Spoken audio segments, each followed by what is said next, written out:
자, 오늘도 계속해서 철로역정을 통해서 말씀의 은혜를 좀 나누기를 원합니다. 철로역정 2021년 1년 동안 좀 살피는 것 같아요. 이제 얼마 남지 않았습니다. 조금 있으면 이 순례자들이 천국에 도착합니다. 조금만 더 인내하면서 더 말씀의 좀 은혜를 받기를 원하는데요. 자, 오늘 말씀의 제목은 회심의 증거들이라는 내용입니다. 크리스찬과 소망은 영적 침체를 가져다주는 사람으로 하여금 졸게 만드는 이 마법의 초원을 지나가는 중이었죠. 졸음을 쫓기 위해서 이 둘은 찬송을 하기도 하고 은혜 이야기를 나누기도 합니다. 근데 철로역정에서 보면 어떤 이야기를 나눴냐면 주로 소망씨의 간증의 이야기를 나눕니다. 내가 어떻게 예수님을 믿게 되었고 예수님을 만나고 어떻게 회심하게 되었는지라는 내용입니다. 특별히 오늘 회심의 과정에 대해서 소망씨가 아주 자세히 이야기하고 있습니다. 우선 이 용어가 익숙하지 않을 것 같아요.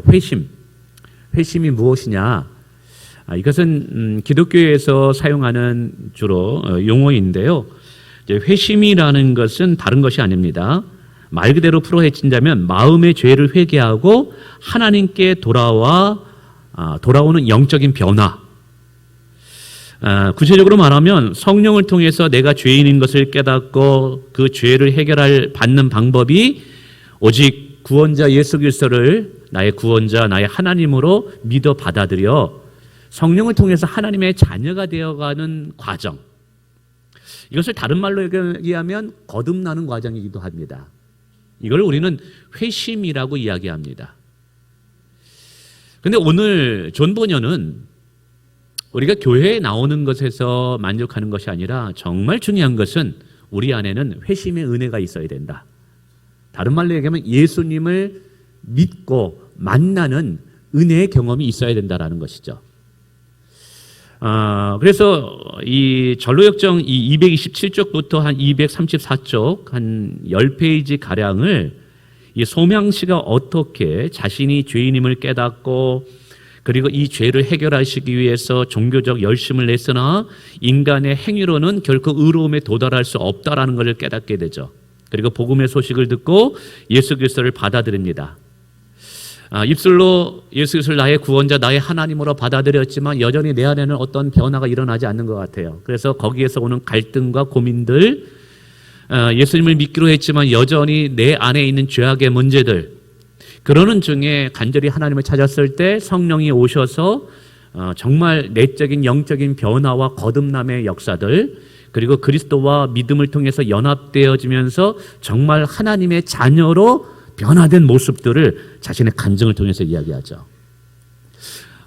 그래서 사실은 이 부분은 크게 두 가지로 나눕니다. 하나는 회심의 과정에 관한 이야기가 하나 있고, 두 번째는 회심을 한 사람이 예수님을 만난 사람들에게 나타나는 증거들이 있어요. 근데 회심의 과정은 여러분 혹시 철로역정 책이 있다면 한 227쪽부터 나오는 내용을 한번 읽어보면 영적으로 굉장히 유익합니다. 그러나 이 내용은 이미 크리스찬이라는 사람이 철로역정을 출발할 때 그가 어떻게 회심하였는지에 대한 내용을 올해 초에 이미 설교를 했기 때문에 이 부분은 제가 넘어가고요. 오늘은 예수님을 만난 사람이, 거듭난 사람이, 이걸 회심이라고 말씀드렸습니다. 정말 세상에서 죄악에서 돌아와서 하나님께 나온 사람이, 성령을 통해서 거듭난 사람이 나타나는 증거들이 있다라는 것이죠. 오순절주의, 특별히 순복음 은사주의자들은 이 회심의 이 증거들을 주로 성령의 은사를 통해서 찾기도 합니다. 가령 방언을 말한다든지, 예언의 은사가 생겼다든지, 아니면 환상을 보았다든지, 외부에서 어떤 뜨거운 성령의 불길이 나 안에 들어옴으로써 어떤 말할 수 없는 체험과 어떤 경험을 한 것을 내가 회심의 어떤 증거들로 삼기도 합니다. 그런데 그런 일이 일어납니다. 맞습니다. 우리가 다니엘 기도회를 21일 동안 은혜 가운데 잘했습니다만 이 다니엘 기도회에서 많은 분들이 예수님을 만나고 성령을 체험했던 이 회심의 증거들을 그런 방식으로 많이 설명을 했죠. 그러나 이 청교도인들은 좀 다릅니다. 성령의 은사들도 중요하지만 정말 중요한 것은 내 안에 성령이 오셨을 때 내 안에 내적인 변화가 일어난다는 것이죠. 성령은 내 안에 들어오셔서 내 영혼을 새로운 피조물로 만드시는 줄 믿습니다. 그래서 이 성령이 오실 때 내 안에 내적인 변화가 일어나는 이 변화들은 하나님을 향한 나의 태도를 바꿔요. 이웃을 향한 나의 태도를 바꿔요. 그리고 나 자신을 향한 나의 태도를 바꾸는 모습으로 변화됩니다. 그래서 삶의 인격과 내면과 사람을 대하는 태도의 변화를 통해서 청교도인들은 그 사람이 정말 거듭났구나, 그 사람이 진짜 하나님의 자녀이구나, 정말 예수님을 만난 회심한 자이구나 라는 것들에 대한 증거를 찾았다는 것이죠. 물론 우리에게는 이 두 가지가 다 중요합니다. 성령의 은사들이 우리에게 반드시 필요합니다. 그러나 동시에 우리 안에는 인격과 삶의 변화가 반드시 뒤따라야 될 줄 믿습니다. 오늘 그래서 이 회심의 이 증거들을 여러 가지가 있지만 그 중에 시간상 4가지로 여러분에게 설명해 드리려고 합니다. 이 4가지의 모습들이 내 안에 있는가를 한번 살펴보시길 바랍니다. 그래서 내가 지금 신앙생활하는 것이 제대로 하고 있는 것인지, 정말 내 안에 성령을 모시고 새로운 피조물로서 내가 하나님을 예배하고 있는 것을 한번 점검해 볼 수 있는 시간이 되기를 축원을 드리겠습니다. 자, 그러면 회심의 증거들 첫 번째는 뭐냐면 죄를 미워하는 마음이 강하게 일어난다는 사실입니다. 뭐를 미워하는 마음이 내 안에 불같이 일어난다고요? 죄를 미워하는 마음이 내 안에 일어납니다. 과거 우리는 죄의 종이었습니다. 그래서 죄를 즐겨 찾았고 죄가 죄인 줄 모르며 죄와 벗하면서 살았죠. 그러나 내 안에 성령께서 오셔서 나로 하여금 예수를 믿고 나를 새로운 피조물로 만드신 것이죠. 여러분, 새로운 피조물이 되었다라는 것은 우리의 체질이 바뀌었다라는 거예요. 영적 체질이 변화됐다라는 거예요. 가령 아토성 피부염이 있는 사람이 이거를 고치기 위해서 한의원에 갔는데 한의사가 이렇게 얘기합니다. 체질을 바꿔야만 됩니다. 그래서 식단을 바꿔야 된다는 거예요. 그래서 지금까지 인스턴트 식품, 라면, 햄버거, 콜라, 이런 것들을 즐겨 먹었는데 그런 것들을 먹는 한 이 피부염을 고칠 수 없다는 거예요. 그래서 그때부터 내추럴 푸드라 그러죠. 자연에서 나오는 좋은 식자재를 먹습니다. 그렇게 한 1년, 2년 지나면서 어느 사이에 아토성 피부염이 서서히 나아집니다. 체질이 바뀌어진 거죠. 그러던 어느 날 친구의 권유에 의해서 라면을 먹었네요. 근데 이게 몸에 안 받는 거예요. 그러면서 점점 두드러기가 나고 또 다시 아토 피부염이 다가오는. 왜 이렇게 예전에는 익숙했던 라면이 왜 내 몸에 안 맞을까요? 체질이 바뀌었으니까 라면이 맞지 않는 거예요. 영적인 변화도 마찬가지인 거예요. 과거에는 죄가 즐거웠어요. 과거는 죄와 벗하면서 죄가 죄인지를 모르면서 그렇게 살았어요. 근데 성령 하나님께서 내 안에 오셔서 나를 거듭나게 하시고 회심하게 하셔서 내 영적인 체질이 바뀌어지니까 이제 죄가 불편한 거예요. 예전에는 거짓말을 해도 별로 개의치 않았어요. 남자들 음담퍼설 많이 합니다. 어떤 분은 입이 굉장히 거칩니다. 욕을 달고 삽니다. 근데도 마음이 전혀 불편하지 않아요. 근데 이상하죠? 어느 순간에서부터 그러한 것들이 내 마음에 굉장히 불편합니다. 그러면서 어느 사이에 내 입술에서 욕이 사라져요. 음담패설이 사라져요. 예전에는 남을 비방하고 흉보는 것이 재밌었거든요. 그런데 다른 사람을 비방하는 소리가 들리고 흉보는 소리가 되면 그 자리가 불편해요. 아니 도대체 무엇이 나를 이렇게 바꾼 거죠? 내 안에 성령님이십니다. 그래서 성령님 오면 내 안에 영적인 체질이 바뀌어지는데 그게 뭐냐면 죄가 싫어지고 죄가 미워지는 것이죠. 그래서 점점 신앙이 깊어지면 깊어질수록 과거 죄와 즐겼던 그 익숙한 삶에서 내가 벗어나게 돼요. 과거 나로 하여금 죄를 짓게 하고 술 취하게 하고 노래방 가게 하고 룸사롱 가게 했던 그런 친구들과 점점 내가 멀어지는 것을 느껴져요. 그건 자연스러운 현상인 거예요. 왜요? 성령 하나님이 나의 체질을 지금 바꾸고 있는 중이기 때문인 줄 믿으시길 바랍니다.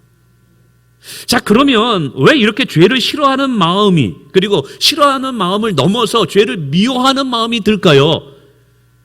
소망은 이것을 두 가지로 이야기합니다. 소망씨는 하나는 더 이상 나는 죄의 종로로 사기 싫다라는 거예요. 과거 예수님을 믿기 전에는 죄가 죄인 줄도 몰랐어요. 죄를 지을 때도 양심의 가책을 느끼지 못했어요. 그러나 성령을 받고 나서 말씀이 들어온 후에 서서히 하나님이 내 영의 눈을 열어주면서, 이상하죠? 죄를 지으면 굉장히 불편해요. 죄책감, 정죄감. 이 죄 문제가 해결되지 않으면 결국 나는 영원한 지옥에 떨어질 수밖에 없구나. 오늘 저희 누님이 함께 예배를 드립니다. 사실 저를 이제 교회로 인도해 주셨고 청년 때 계속 저를 케어하면서 믿음으로 굉장히 자라나게.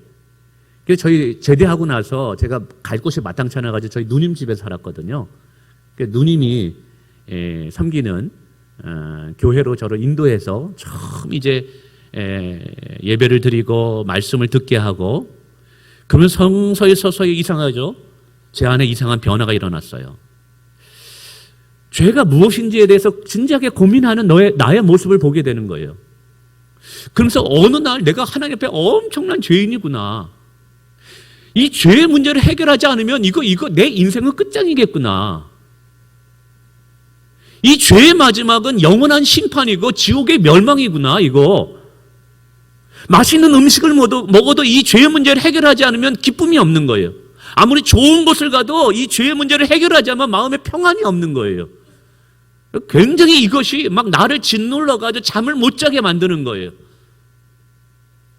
이 죄의 억눌림. 근데 이제 그것도 성령께서 내 안에 일을 시작하는 모습이었던 것이죠.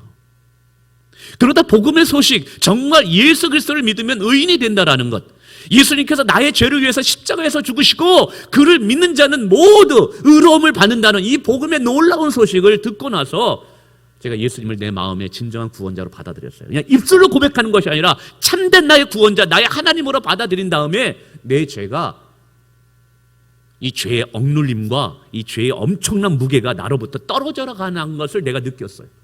이루 말할 수 없는 평안함. 이게 진짜 자유함이구나. 다른 것이 자유함이 아니라 죄로부터 자유함의 진정한 인간 영혼의 자유함이라는 걸 깨달았어요. 그래서 한 달 내내 눈물을 흘리면서 보냈던 적이 있어요.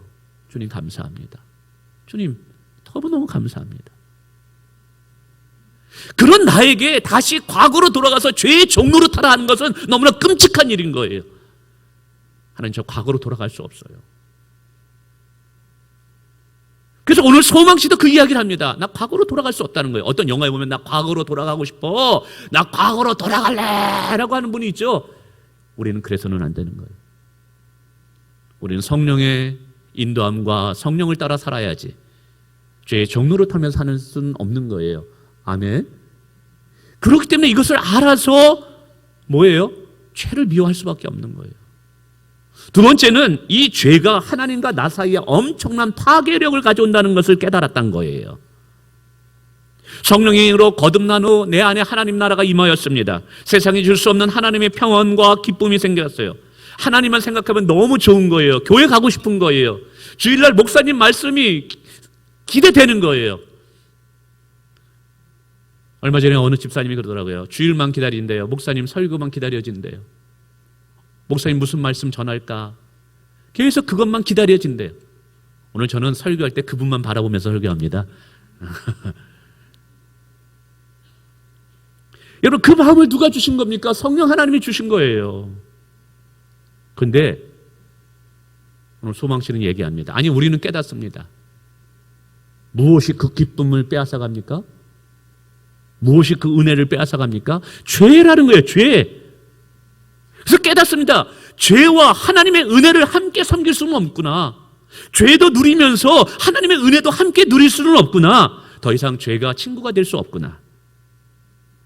다른 것이 원수가 아니라 죄가 원수임을 깨닫게 됩니다. 그래서 기도하죠. 하나님, 저 좀 도와주세요.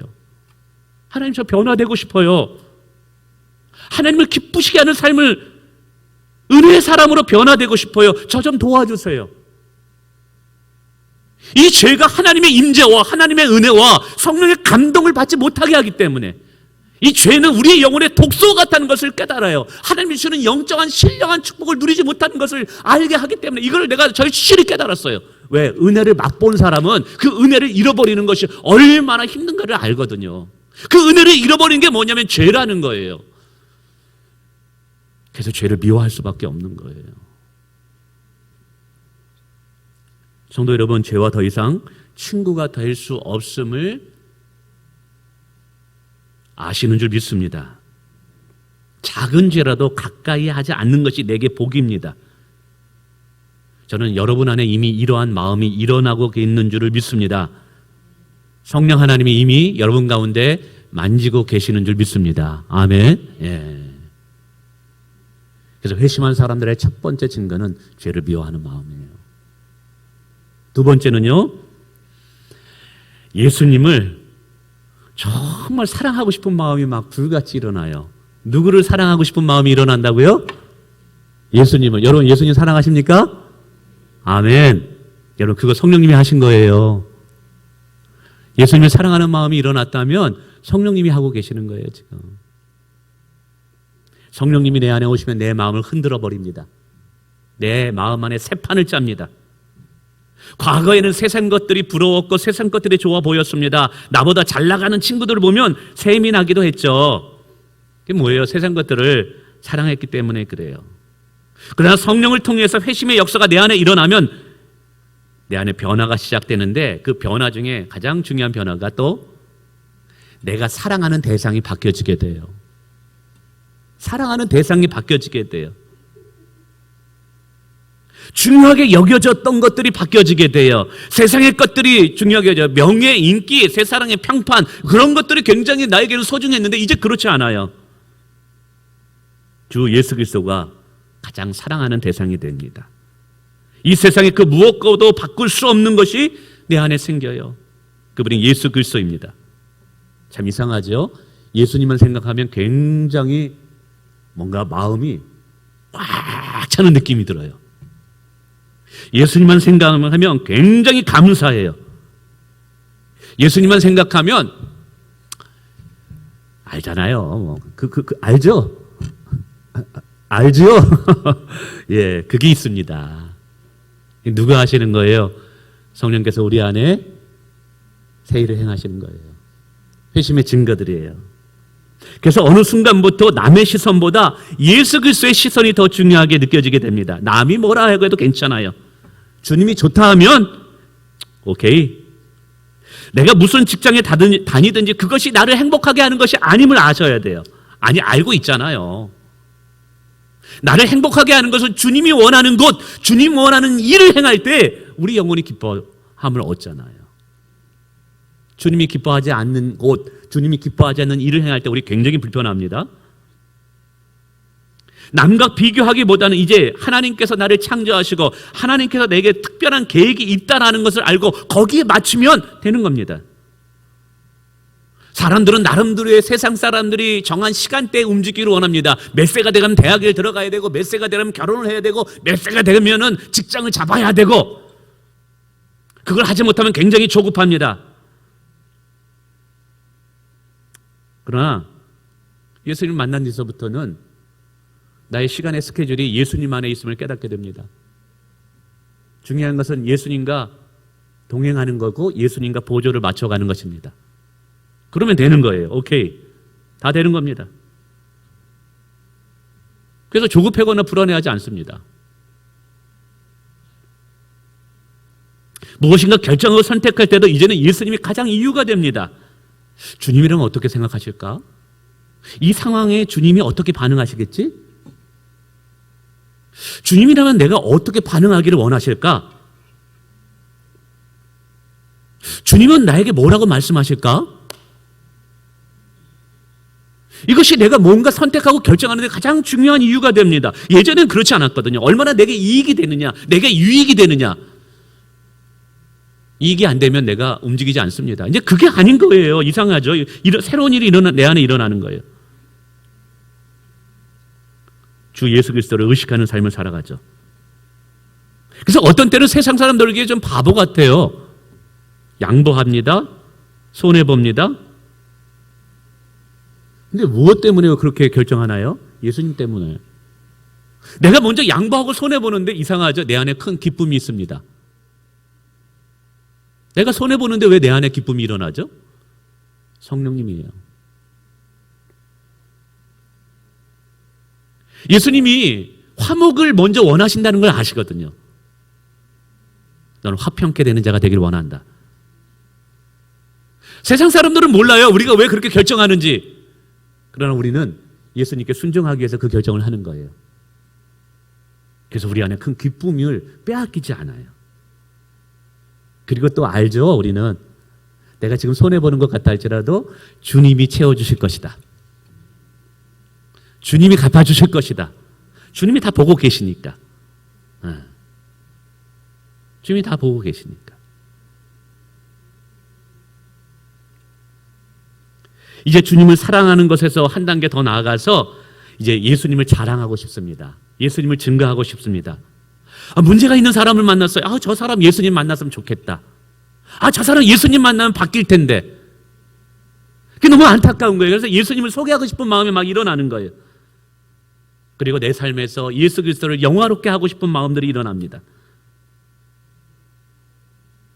나의 뜻이 아니라 주님의 뜻에 따라 살고 싶어 합니다. 그리고 한 번밖에 없는 나의 인생을 주님의 영광을 위해서 내어드리기를 마다하지 않습니다. 주님의 기쁨이 나의 기쁨이 되는 거예요. 그래서 이 찬양 부르면서 눈물을 흘리기도 하고 이 찬양 부르면서 이 찬양의 가사가 어느 사이 나의 기도 제목이 되고 내 마음의 소원이 됩니다. 그 찬양이 뭘까요? 예, 다 알죠? 나 주님의 기쁨 되기 원하네. 나 주님의 기쁨 되기 원하네. 주님을 사랑하는 마음에서.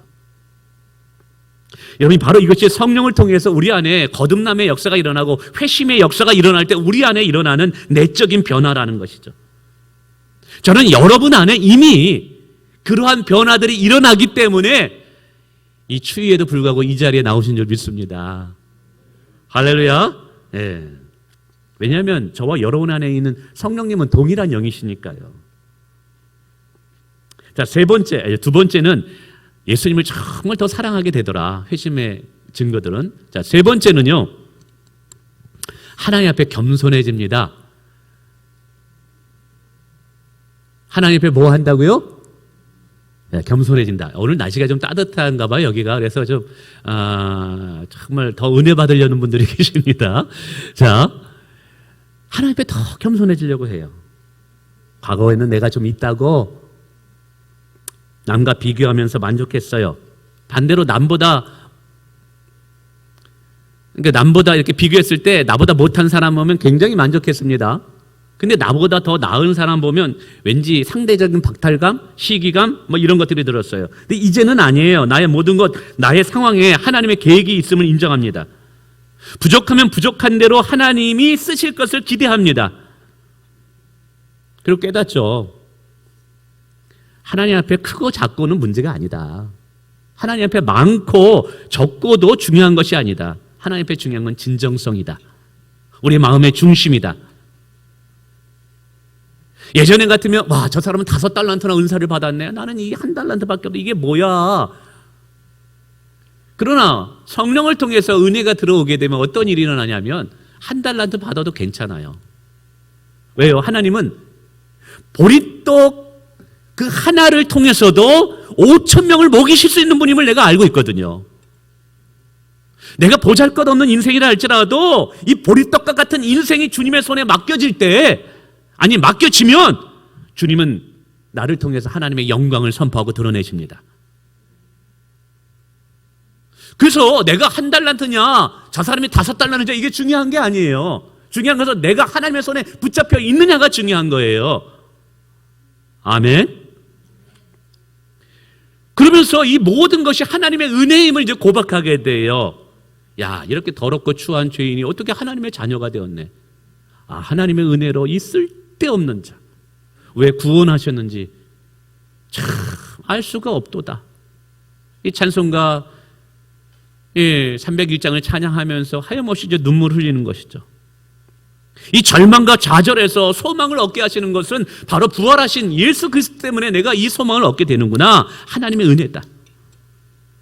내가 건강한 것, 내가 일할 수 있는 것, 나의 자녀가 그래도 여기까지 올 수 있는 것, 이 모두가 하나님의 은혜임을 깨닫게 되더라는 거예요. 하나님 앞에 자랑할 것이 없는 거예요. 나의 나 된 것은 하나님의 은혜다. 그래서 이상해요. 예전에 하나님을 잘 알지 못했을 때는 내 힘과 내 능력이면 다 될 수 있을 것 같아요. 그래서 스케줄과 계획들을 엄청나게 짭니다. 근데 이제 은혜를 깨달으면서 뭘 깨닫냐면 내 뜻대로 되는 것이 없다. 하나님 앞에 나는 아무것도 아니다. nothing. 나는 하나님 앞에 아무것도 아니다. 가장 지혜는 뭐예요? 하나님께 껌딱지처럼 붙어가지고 하나님을 따라가는 것. 아멘. 이것이 가장 지혜인 것을 깨달아요. 그렇잖아요. 우리 인생 살아가면서 내가 할 수 있는 것 얼마나 적다는 것을 매번 깨닫잖아요. 우리의 계획이 얼마나 부질없다라는 걸 깨달아요. 그래서 회심의 은혜를 경험한 자는 하나님 앞에 정말 겸손할 수밖에 없어요. 나를 자랑할 수 없어요. 나의 나라는 것은 하나님의 은혜입니다. 교회 안에서도 보면요, 정말 세상적으로 보면 자랑할 만한 분들이 있어요. 그런데도 자랑하지 않고 겸손한 분들이 있어요. 너무 아름다운 분들입니다. 은혜를 아는 분들인 거죠. 그래서 이 겸손함은요, 결국 하나님을 의지하는 것으로 나갑니다. 아, 내가 할 수 있는 일이 없구나. 내가 계획을 세운다 할지라도 내가 이루는 게 아니구나. 하나님이 도우시지 않으면 아무것도 안 되는구나. 그래서 이제 하나님 앞에 무릎 꿇고 엎드려 기도하기를 원합니다. 하나님만 의지하기를 원합니다. 여러분, 교만한 자는 하나님 의지하지 않아요. 참 신기한 것은요, 그런데 이상하게 하나님 앞에 그렇게 자기가 아무것도 아니고 겸손하고 그리고 무릎 꿇을 수밖에 없고 하나님 도와주세요, 하나님 함께 해주세요 기도하지만 세상 앞에서는요, 용맹한 사자와 같습니다. 하나님 외에는 무서울 게 없어요. 하나님 외에는 두려울 거 없이 없는 인생으로 바뀌어지더라는 거예요. 문제 앞에서 떠는 것 없습니다. 신기합니다.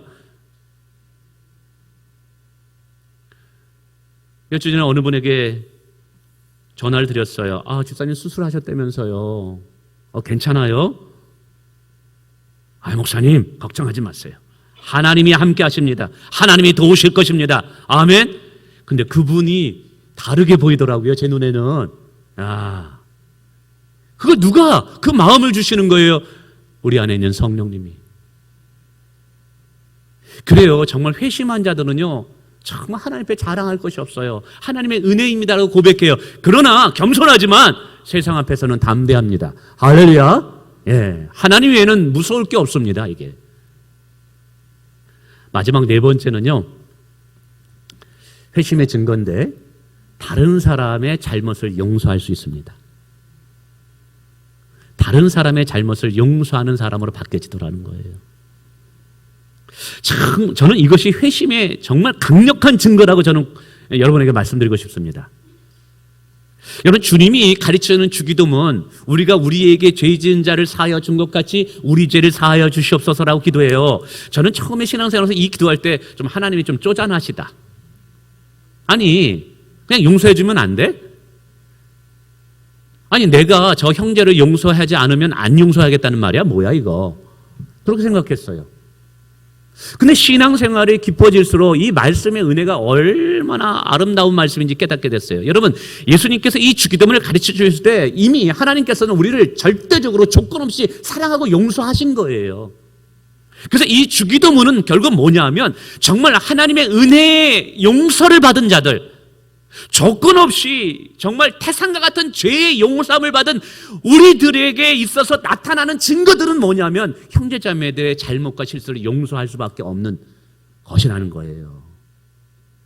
그래서 정말 구원받았고 거듭나고 정말 하나님의 은혜를 깨닫고 회심한 자들에게 나타나는 증거가 뭐냐면 내게 실수하고 내게 잘못한 우리 지체들의 그 모든 것들을 용서할 수 있는 자가 되는 거예요.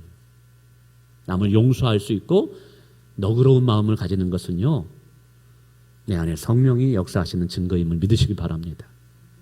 할렐루야. 여러분 생각해 보세요. 주 예수 그리스도로부터 아무런 조건 없이 엄청난 죄를 용서받은 자가 하나님 앞에 표현할 수 있는 최고의 용기가 무엇일까요? 조건 없이 죄를 용서받은 자가 하나님 앞에 올려드릴 수 있는 최고의 예물이 무엇일까요? 그것은 예수님께서 나를 조건 없이 용서하셨던 것처럼 나도 내 형제의 실수와 잘못을, 자매의 실수와 잘못을 조건 없이 용서하는 거예요. 여러분, 이것이 11조보다 귀한 거예요. 여러분, 이것이 삶의 또 다른 예배인 거예요.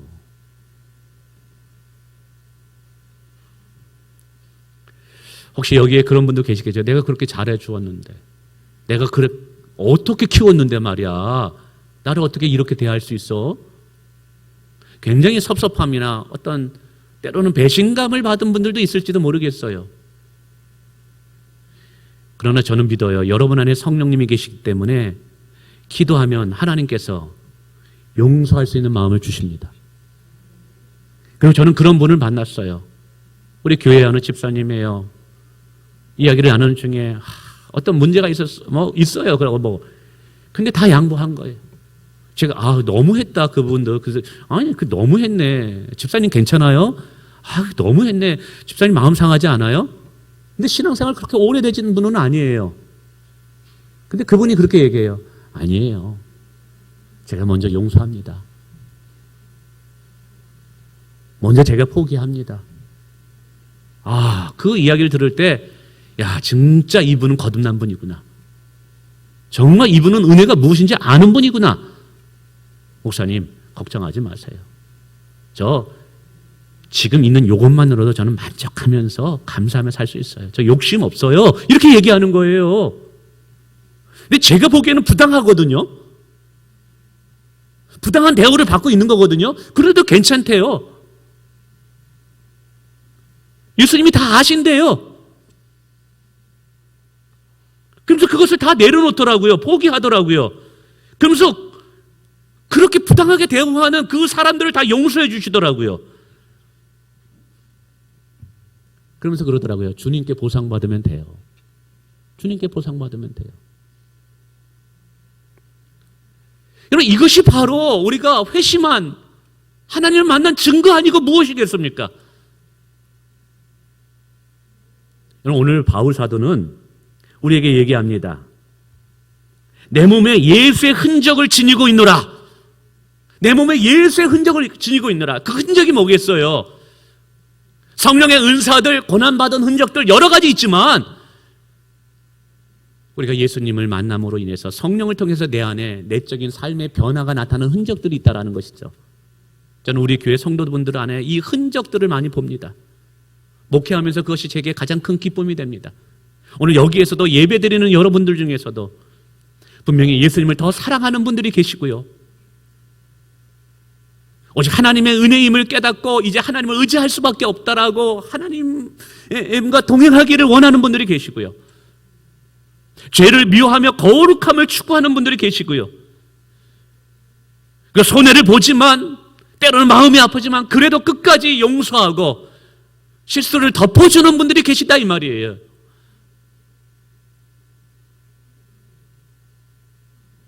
바로 그러한 여러분이 하나님의 자녀들입니다.